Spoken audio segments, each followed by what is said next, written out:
আজকাল আপনারা যখনই কোনো মোবাইলে কোনো ইউটিউব ভিডিও দেখছেন বা ফেসবুকে কোনো পোস্ট দেখছেন বা কোনো রিল দেখছেন, দেখবেন তার মাঝখানে কিছু অ্যাড আসছে যেখানে আপনাকে বলা হচ্ছে যে ফিক্সড ইনকাম পোর্টফোলিও ক্রিয়েট করবার জন্য। ফিক্সড ইনকাম পোর্টফোলিও মানে বন্ড মার্কেটে ইনভেস্টমেন্ট করবার জন্য। এবং আপনার সবার মাথাতেই ধারণা আছে যে বন্ড মানেই হচ্ছে মোটামুটি স্টেবল স্টেডি, কিছুটা পোর্শন গ্যারান্টেড, সেই ধরনের একটা জায়গায় ইনস্ট্রুমেন্টে আপনি ইনভেস্টমেন্ট করছেন। এবং তার সাথে সাথে তারা বলছে যে আপনি ওদের থেকে করলে আপ টু 11.5 বা 12% পর্যন্ত রিটার্ন আপনি মানে পেতে পারেন। এবং সেইভাবে আপনি একটা আপনার পোর্টফোলিওকে কিছুটা পোর্শন ডাইভার্সিফাই করুন এবং একটা প্যাসিভ ইনকাম ফ্লো ক্রিয়েট করুন। আজকে আমার এই ভিডিও করার উদ্দেশ্য ঠিক সেই কারণটায়। এই ধরনের জিনিসগুলো কি, এটা কি সত্যিকারের জিনিস? মানে এখন যেখানে এফডি রেট 6.5%, এসবিআই, আইসিআইসিআই বা যে সমস্ত বিগ ব্যাংকগুলো যেখানে আপনাকে 6.5 পৌনে 7-এর কাছাকাছি রিটার্ন দিচ্ছে নর্মাল সিটিজেনদের জন্য, সেখানে এরা কি করে 11.5 12% পর্যন্ত রিটার্ন দিচ্ছে এবং সেইগুলো সেফ কিনা বা সেইগুলোতে ইনভেস্টমেন্ট করা ঠিক হবে কিনা বা তার অল্টারনেটিভস, বেটার অল্টারনেটিভস কিছু আছে কিনা, সেই ব্যাপারেই আজকে আমার এই ভিডিও। আশা করি আপনাদের কিছু ভ্যালু অ্যাড করতে পারবো, তাই এই ভিডিওটা লাস্ট পর্যন্ত দেখতে থাকুন। প্রথমেই ডিসকাশন করব ফিক্সড ইনকাম বন্ড, মানে বন্ড বলতে কি বোঝেন। আগের এপিসোডগুলোতে আমি বন্ড কি সেই ব্যাপারে ডিসকাশন করেছি। এখানে শর্টে আপনাকে জাস্ট বোঝানোর জন্য বলছি, বন্ড মানে হচ্ছে ঋণপত্র। ফিক্সড ডিপোজিটও একটা ওয়ান কাইন্ড অফ বন্ড, যেখানে আপনাকে ব্যাংক আপনার থেকে ধার নেয়। কোম্পানি বা কোনো গভর্নমেন্ট যখন আপনার থেকে ধার নেয়, তার এগেনস্টে তার একটা কন্ট্রাক্ট পেপার ইস্যু করে। সেই পেপারটাকেই বাংলায় যাকে বলে ঋণপত্র, তাকেই ইংলিশে বলা হয় বন্ড। তার মানে কি, বন্ড মানে হচ্ছে যে আপনি ধরুন 1 লাখ রুপিস রাখলেন, তার একটা টেনিওর আছে, যে ধরুন 6 বছর, 7 বছর, 3 বছর, 10 বছর, যাই হোক টেনিওর হতে পারে। এবং টিল দেন তার একটা কন্ডিশন আছে যে সে কিভাবে আপনাকে ইন্টারেস্ট পে করবে। কেউ কোয়ার্টারলি পে করতে পারে, কারোর ফ্রিকোয়েন্সি ইয়ারলি হতে পারে, কেউ কম্পাউন্ডিং হতে পারে, একদম লাস্টে একেবারে গিয়ে দেবে। ডিফারেন্ট ডিফারেন্ট সমস্ত কন্ডিশনস থাকতে পারে। মোট কথা, এই যে কন্ট্রাক্ট হলো, যাকে আপনি টাকাটা দিচ্ছেন এবং আপনার মধ্যে যে কন্ট্রাক্ট হলো, যে ঋণপত্রটা হলো বা যে কন্ট্রাক্ট পেপার বা বন্ড হলো, তাকেই বলা হয় বন্ড। আপাত দৃষ্টিতে দেখতে গেলে বন্ড আপনার লেস রিস্কিয়ার, কারণ এখানে আপনি একটা সার্টেনটি আছে, আপনি জানেন যে আপনি কি রেটে ইন্টারেস্ট পাবেন এবং কত দিনের জন্য পাবেন, একটা মোটামুটি আইডিয়া থাকে। তবে এখানেও কিছু রিস্ক ইনভলভ আছে এবং সেই রিস্কটা হয়তো কিছু ক্ষেত্রে ইকুইটি মার্কেটের রিস্কের থেকেও আরো বড় রিস্কও হতে পারে। যেমন তাদের মধ্যে ওয়ান অফ দেম হচ্ছে ক্রেডিট রিস্ক। ক্রেডিট রিস্ক মানে হচ্ছে আপনি কাকে ধার দিচ্ছেন তার ক্রেডিট ওর্দিনেস কতটা। মানে সে যদি ডিফল্ট করে যায়, সে যদি দিতে না পারে, সে যদি ব্যাংকরাপ্ট হয়ে যায়, তাহলে কিন্তু আপনার ওই কন্ট্রাক্ট পেপারটা নাল অ্যান্ড ভয়েড। সেক্ষেত্রে কি আপনি কোনো প্রোটেকশন পাবেন? সেক্ষেত্রে আপনি কি কোনো কিছু টাকা ফেরত পাবেন? বাই ল কিছু, মানে আপনার বাইন্ডিংস কিছু আছে কি? সেই সমস্ত জিনিসগুলোকে আপনাকে খতিয়ে দেখতে হয়। সেক্ষেত্রে যে সবচেয়ে বেশি ক্রেডিট ওর্দি, সে হচ্ছে Indian government, government of India. কারণ গভর্নমেন্ট অফ ইন্ডিয়া কোনোদিন ইন্টারনাল বরোয়িংসে, মানে বন্ডের ক্ষেত্রে, ডোমেস্টিক বন্ডের ক্ষেত্রে ডিফল্ট করতে পারে না, কারণ তার হাতে নোট প্রিন্টিং পাওয়ার আছে। সেকেন্ড গ্রেড অনুযায়ী এদেরকে ডিফারেন্ট রেটিং এজেন্সি রেট করে। ট্রিপল এ সবচেয়ে বেশি highest safety, double A plus, double A minus, A plus, A minus, তারপরে triple B, double B plus, এরকম পরপর পরপর রেটিং আছে। যে যত বেশি হায়েস্ট রেটিং এর দিকে থাকবে, জানবেন তার রেট অফ ইন্টারেস্ট কম হবে। ইন সিম্পল ওয়ার্ড, এবার আপনি যদি একটু রিভার্স করে ভাবেন, মানে ধরুন আপনি কোথাও লোন নিতে গেছেন, আপনার সিভিল স্কোর খুবই ভালো, আপনার ইনকাম ফ্লো খুবই ভালো, সেক্ষেত্রে আপনি দেশের যত বিগ ব্যাংকগুলো আছে তাদের থেকে আপনি অনেক লো রেটে আপনি লোন অ্যাভেল করতে পারবেন। এবার আপনি ভাবুন, আপনি যদি কোনো একটা XYZ ব্যাংক, যেটা ধরুন গভর্নমেন্ট আন্ডারটেকিং বা কোনো বিগ প্রাইভেট ব্যাংক, সে যদি আপনাকে ধরুন 7.5% রেটে লোন দিচ্ছে, হোম লোন অফার করছে, আপনি সেটা ছেড়ে কি কোনোদিন স্বইচ্ছায় 8.5% বা 9.5% এই লোন অ্যাভেল করতে যাবেন? কোনোদিনই যাবেন না, কারণ সবাই চায় যাতে কম পে করতে হয় লোনের ওপর। কখন আপনি যাবেন 8.5 বা 9.5 ইন্টারেস্টে? যখন আপনার সিভিল স্কোর কম আছে, অথবা কিছু একটা প্রবলেম আছে, ওই যে সমস্ত রেপুটেড বিগ ব্যাংকগুলো আপনাকে লোন দিতে চাইছে না, তখন একটু আপনি কম্প্রোমাইজ করে, বা আপনার তাড়াতাড়ি আছে, তখন আপনি এই সমস্ত ব্যাংকের দিকে অ্যাপ্রোচ করবেন। এবং তাতেও যদি না হয়, তখন আপনি NBFCs, মানে যেগুলো non banking financial services company, তাদের কাছে আপনি যাবেন, এবং তাদের রেট ব্যাংকিং রেটের থেকে একটু হলেও বেশি হয়।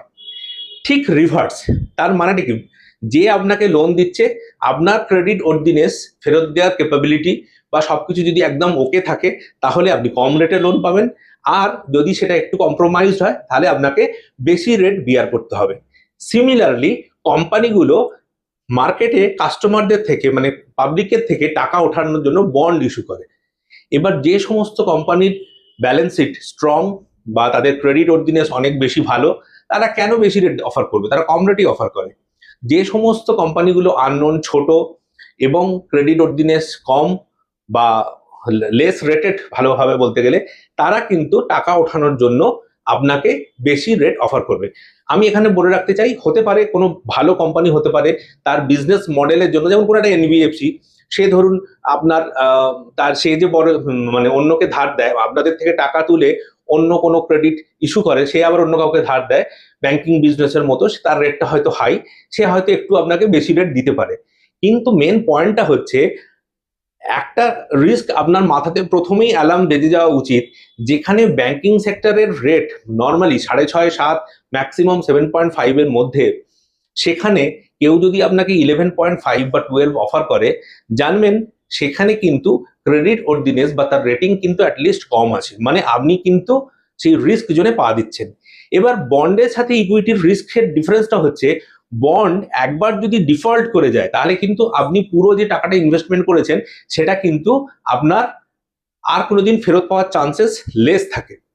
ইকুইটির ক্ষেত্রে হতে পারে কোনো মার্কেট কন্ডিশনের জন্য আপনার শেয়ার প্রাইস ডাউন হয়ে গেছে, কিন্তু সেই কোম্পানিটা যদি রানিং থাকে, একটা চান্সেস থাকে যে সেটা আবার রিগেন করতে পারে।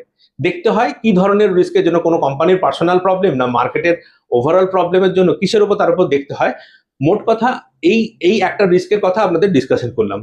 সেকেন্ড রিস্ক হচ্ছে লিকুইডিটি রিস্ক। লিকুইডিটি রিস্ক মানে, আপনি ধরুন কোনো একটা কোম্পানিকে ধার দিয়েছেন 10 বছরের জন্য বা 5 বছরের জন্য, 2.5 ইয়ার্স বাদে আপনার যদি টাকা দরকার হয়, তাহলে আপনি যদি তুলতে চান, আপনি কি আপনার টাকা ফেরত পাবেন?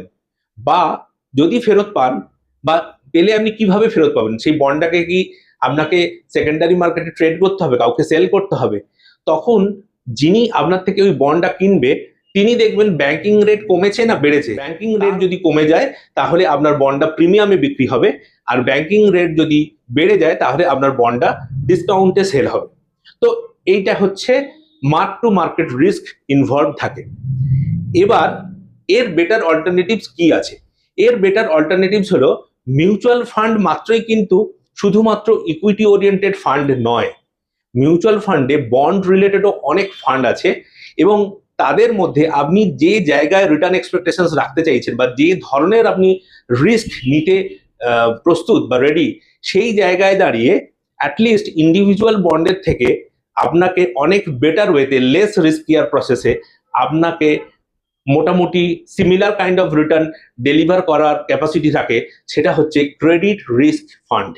ক্রেডিট রিস্ক ফান্ডে এখানে সুবিধাটা হচ্ছে, মিউচুয়াল ফান্ড যেহেতু একটা স্ট্রাকচার্ড ওয়েতে, সেবির গাইডলাইন মেনে, এএমসির কিছু সেট অফ রুলস মেনে, ফান্ড ম্যানেজারের তত্ত্বাবধানে ওয়েল ডাইভার্সিফাইড ওয়েতে ইনভেস্ট করা হয়, সেই জন্য আপনার যে টাকার সেফটি কিছুটা হলেও এই ইন্ডিভিজুয়াল লো রেটেড বন্ডের থেকে কিছুটা হলেও বেশি। কারণ এখানে আপনি দেখবেন মিনিমাম 10,000, মিনিমাম 1 লাখ, মিনিমাম 20,000, এরকম মিনিমাম কাট অফ আছে। আর আমাদের ক্রেডিট রিস্ক ফান্ডে আপনি 5,000 রুপিস থেকে এনি অ্যামাউন্ট ইনভেস্টমেন্ট করতে পারেন, এসআইপিও করতে পারেন, যেটা 1,000 2,000 থেকেও স্টার্টিং। তাহলে বুঝতে পারছেন যে ইন্ডিভিজুয়াল এই সমস্ত লো রেটেড বন্ড, মানে ওরা বলে না যে প্রত্যেকটা বন্ডের রিস্ক কোথায় কতটা ইনভলভড আছে, আপ টু 11.5 বা আপ টু 12 মানেই সেটা যে সেফ বন্ড হবে বা তার রেটিং যে ভালো হবে তার কোনো মানে নেই। মেন কথা, আপনি এই ধরনের জায়গায় যদি ইনভেস্টমেন্ট করতে চান, যেভাবে প্রজেকশন করা হচ্ছে যে এটা খুব একটা প্যাসিভ ওয়ে, আপনি একটা মানে খুব হেডেক ফ্রি ভাবে, টেনশন ফ্রি ভাবে আপনি আপনার একটা রিটার্ন ফ্লো জেনারেট করতে পারেন, ব্যাপারটা কিন্তু আদৌ সেখানে সিমিলার নয়। তার বেটার অল্টারনেটিভস আমার মতে ক্রেডিট রিস্ক ফান্ড।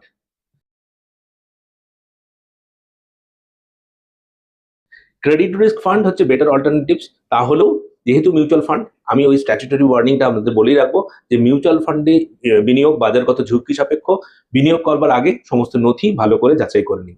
আমার এখানে বক্তব্যের মেন কারণ ছিল যে আপনারা যে ধরনের ঝুঁকি নিতে রাজি হয়েছেন এবং কনসেন্ট্রেটেড ওয়েতে, তার বেটার অল্টারনেটিভস হচ্ছে আপনি ক্রেডিট রিস্ক ফান্ড, যেখানে একটা ডিসিপ্লিন ওয়েতে, ওয়েল ডাইভার্সিফাইড ওয়েতে, সিমিলার কাইন্ড অফ ওর থেকে বেটার রেটেড ফান্ড। এবং সবচেয়ে বড় কথা যে যখন আপনি নিজে নিজে ইনভেস্টমেন্ট করবেন কোনো বন্ডে, সেক্ষেত্রে আপনি আর সেই বন্ডের খবরাখবর রাখাটা খুব ডিফিকাল্ট, বা তার পরবর্তীকালের অপারেশনস তুলতে গেলে, বা কোনো ধরুন কোনো ডিসিজ ক্লেম হলো বা কোনো নমিনি চেঞ্জ, অপারেশনসের জায়গাগুলো খুব ডিফিকাল্ট হয়। সেক্ষেত্রে মিউচুয়াল ফান্ডে যেহেতু একটা জায়গাতে আপনি সবকিছু কাজ করে নিতে পারবেন, সেটা অনেক স্মুদার, অনেক ইজি।